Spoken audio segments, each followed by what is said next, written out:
دیکھیں جو joint family system ہے یہ ہمارے سب کانٹیننٹ کی ایک بہت بڑی خوبصورتی ہے.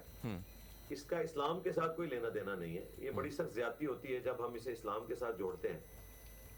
یہ ہر علاقے کا اپنا کلچر ہے. اب اگر آپ عرب کے کلچر کو دیکھیں, نبی صلی اللہ علیہ وآلہ وسلم کے مبارک زمانے کو دیکھیں, تو آپ ذخیرہ احادیث کھنگال لیں, آپ کو کبھی کوئی اس حوالے سے ڈسکشن نہیں ملے گی کہ ایک جوائنٹ فیملی سسٹم میں ساس سسر کے کیا حقوق ہیں, بہو نے کیا کرنا ہے. جب کبھی بھی خاندان کا ذکر ہوتا ہے تو بیوی بچوں کا ذکر ہوتا ہے. ماں باپ کا جو حسن سلوک کا معاملہ ہے وہ اولاد نے دیکھنا ہے. وہ اولاد کی جو آگے سے اس کی بیوی ہے انہوں نے نہیں دیکھنا, انسان نے خود دیکھنا ہے.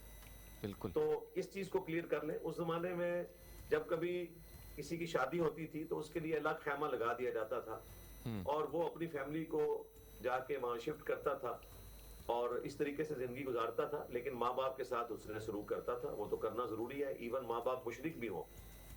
تو قرآن پاک میں اللہ تعالیٰ نے فرمایا کہ اگر تیرے ماں باپ تجھے میرے خلاف ابھارے تو ان کا کہنا نہیں ماننا, لیکن دنیا میں معروف طریقے سے ان کے ساتھ چلنا ہے. یعنی اگر وہ کافر بھی ہیں تو. بخاری مسلم میں حدیث ہے, سیدہ اسماء بنت ابی بکر کہتی ہیں کہ میری والدہ مجھے ملنے کے لیے آئیں اور وہ اس وقت مشرکہ تھیں. تو میں نے نبی علیہ السلام سے پوچھا کہ میری ماں مشرکہ ہے, کیا میں اس کے ساتھ اس نے سلوک کروں؟ تو آپ نے فرمایا ہاں, دنیا میں معروف طریقے سے اس نے سلوک کرنا ہے.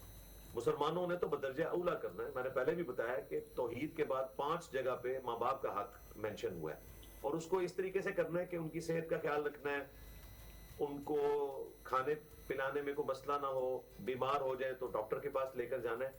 لیکن اس کاسٹ کے اوپر نہیں کہ آپ کا اپنا خاندان بھی ڈسٹرب ہو, کیونکہ یہ ہمارے معاشرے میں بہت زیادہ ہے. بالکل. ہماری جو معذرت کے ساتھ جو بوڑھی عورتیں ہیں, ساس بھی کبھی بہو تھی لیکن اسے بالکل یاد نہیں رہتا کہ وہ بھی کبھی بہو رہی تھی, اور اس وقت وہ جو آئیڈیل ساس کے حوالے سے کانسیپٹ بیان کرتی تھی, جب وہ خود ساس بنتی ہے تو وہ سب کچھ بھول جاتی ہے. بالکل ایسے ہی. ہمارے معاشرے میں زیادہ تر جو خاندانی نظام میں اس طرح کی دراڑ آتی ہے وہ ساس کے غلط رویوں کی وجہ سے آتی ہے. وہ کہنے کو تو زبانی کلامی کہہ دیتی ہے کہ میں بہو کو بیٹی کا درجہ دیتی ہوں, لیکن کوئی نہیں دیا جاتا جی. اگر بیٹی 12 بجے تک سوئی رہے, کوئی عورت کچھ نہیں کہتا. محلے کی عورتوں کو اکٹھا کر کے اس کی شکایت نہیں لگاتی, لیکن اس کی بہو تھوڑی سی لیٹ اٹھے تو وہ محلے کی ساری عورتوں کو بتانا شروع کر دیتی ہے کہ یہ تو اتنی دیر سے اٹھتی ہے, غیبت کرتی ہے. تو اپنی بیٹی کے ساتھ بھی تم یہی کچھ کرو گی. اور اسے میں کنکلوڈ کروں اس حوالے سے کہ جو کچھ آپ ڈیمانڈ کرتے ہیں نا کہ آپ کی بیٹی کا ہسبینڈ اس کے ساتھ حسن سلوک کرے, وہی حسن سلوک آپ کو پھر ایکسپٹ کرنا چاہیے کہ آپ کا بیٹا بھی آپ کی بہو کے ساتھ کرے. بالکل. لیکن یہ انسان دوسرے چشمے کو جب لگا کے دیکھے پھر اس سے پتا چلتا ہے کسی کی تکلیف کا. تو جوائنٹ فیملی سسٹم کے ساتھ یہ باتیں جڑی ہوئی ہیں. میں خود جوائنٹ فیملی سسٹم میں رہتا ہوں, لیکن یہ کوئی آئیڈیل سسٹم ہوتا ہے. زیادہ پھر بھی گزارا کر لیتے ہیں, ان کی کوئی چیز سٹیک پہ نہیں لگی ہوتی. لیکن یہ ساسیں جو ہیں اس حوالے سے, اور معذرت کے ساتھ اگر کسی ساس کو یہ میری بات بری لگے, میں تو اپنی وائف کو ساتھ ساتھ یہ چیزیں سمجھاتا ہوں کہ ہم جو کچھ اپنے ماں باپ سے ایکسپیکٹ کر رہے ہیں, تم اپنے ماں باپ سے ایکسپیکٹ کر رہی ہو, تو دیکھنا بڑھاپے میں ہم نے یہی والا سٹیٹس پھر اپنی اولاد اور ان کے خاندان کے لیے بھی رکھنا ہے. بالکل ایسا ہی ہے. بالکل ایسا ہی. آپ نے بڑی اچھی بات کہی کہ جو آج آپ کردار ادا کر رہے ہیں, کل کو جو آپ دیکھ رہے ہیں, فار ایگزامپل جیسے کوئی بہو آئی ہے, آج اپنی ساس کو دیکھ رہی ہیں, کل کو اس نے بھی ساس بننا ہے. تو مت بھولیں کہ جب بہو تھی تو میرے ساتھ کیسا رویہ تھا اور مجھے کیا بہتر کرنا چاہیے. اچھا علی بھائی, ابھی جب والدین کا ذکر ہو رہا ہے, والدین فقط حکم دینے والے ہیں یا انہیں مشاورت بھی کرنی چاہیے؟ مشاورت بھی کرنی چاہیے. دیکھیں میرے بچے تو لیکن اتنے چھوٹے ہیں, اور پھر میرا سٹیٹس آپ لوگوں کے سامنے ہے, اور میرے بچے بھی ظاہر ہے سوشل میڈیا پہ ہوتے ہیں, انہیں پتا ہے کہ ہمارا باپ کیا ہے. اس کے باوجود میں تو ڈرتا ہوں اپنے بچوں سے بات کرتے ہیں مختلف ٹاپکس کے اوپر, اور میں نے ان کو بالکل فری ہینڈ دیا ہوا ہے. میری چھوٹی بچی جو آلموسٹ 10 سال کی ہے وہ بھی میرے ساتھ ڈیبیٹ کرتی ہے کہ بابا اس طرح نہیں ہے, یہ تو ہمارا ٹاپک ہی ڈسکس نہیں ہو رہا تھا, یہ آپ نے بیچ میں کیا بات کر دی. تو بھائی اب آپ ینگ جنریشن کو روک نہیں سکتے, اور نہ اسلام یہ کہتا ہے کہ آپ اس کو روکیں, آپ مشورہ کریں.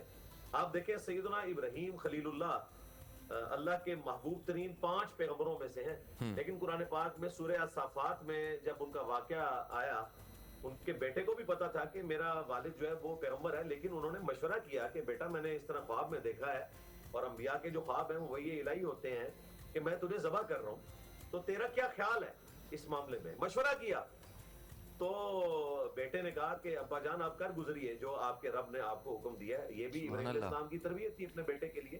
تو مشورہ کر کے چلنا چاہیے. حکم امپوز کرنے سے کوئی رزلٹ نکلنا نہیں ہے. الٹیمیٹلی آج کی ینگ جنریشن اپنے ماں باپ کی اس طرح کی کوئی زبردستی قبول کرنے کے لیے تیار نہیں ہے. آپ نے دوستانہ رویہ ہی رکھنا ہے. یہ میں ماں باپ کے لیے ظاہر وصیت کروں گا. بچوں کو تو یہی کہوں گا کہ آپ تسلی سے ان کی بات سنا کریں, لیکن اس وقت زیادہ ذمہ داری ماں باپ کی ہے کہ اپنی اولاد کو سپیس دیں اور ان کے ساتھ دوستی کریں اور ان کے ساتھ مشورہ کر کے آگے معاملات کو لے کر چلیں. ہر بات پہ یہ نہ کہیں کہ جی تم پہ میرا حکم ماننا فرض ہے. حکم ماننا وہی فرض ہے جو قرآن و سنت کے دائرے کے اندر ہے. یہ آپ نے پبلک میں مشہور دیکھا ہوگا کہ ماں باپ کہیں تو بیوی کو طلاق دے دو.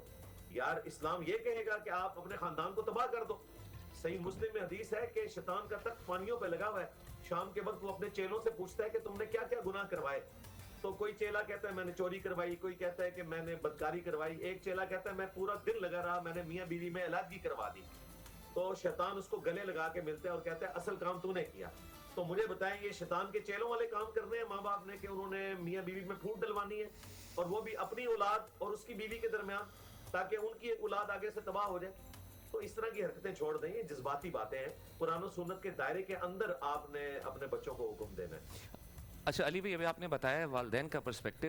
اگر اولاد اور والدین کی رائے مختلف ہو, اولاد کو کیا کرنا چاہیے؟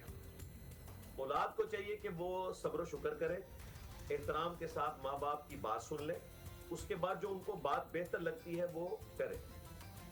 یہ نہیں ہو سکتا کہ آپ اولاد ہونے کی وجہ سے اپنے ماں باپ کے غلط ڈیسیژنز کو بھی آن کرنا شروع کر دیں. ان کا مشورہ سن لیں اور پھر اس کے بعد جب آپ نے جو بات کرنی ہے جو درست ہے, آپ سمجھتے ہیں کہ ماں باپ زیادتی کر رہے ہیں, تو اس کے بعد اگر وہ گلہ شکوہ کریں تو ان کی ڈانٹ بس کھا لیں, ان کو جواب نہ دیں. یعنی میں دنیاوی معاملات کی بات کر رہا ہوں. ہاں بالکل. رہے جو دینی معاملات ہیں اس میں تو ظاہر ہے انسان کو خود شرم کرنی چاہیے اپنی اولاد کو یہ بات کہتے ہوئے کہ تم جو ہے وہ داڑھی مراد ہو, یا ماں باپ یہ کہیں کسی بچی کو کہ تم حجاب کرنا چھوڑ دو. تم کو خیال کرنا چاہیے کہ وہ خدا کے راستے پر ہے, اور تم میں سے کوئی شخص اس وقت تک مؤمن ہی نہیں ہو سکتا, بخاری مسلم کی حدیث ہے, جب تک کہ میں اسے اس کے ماں باپ اولاد سب لوگوں سے بڑھ کر عزیز نہ ہو جاؤں. اللہ اور اس کے محبوب صلی اللہ علیہ وآلہ وسلم ہمارے لیے ٹاپ پرائورٹی ہونے چاہیے. علی بھائی آپ کا بہت بہت شکریہ. بہت مزیدار نالج ملا, بہت مزیدار سوالوں کے جوابات ملے.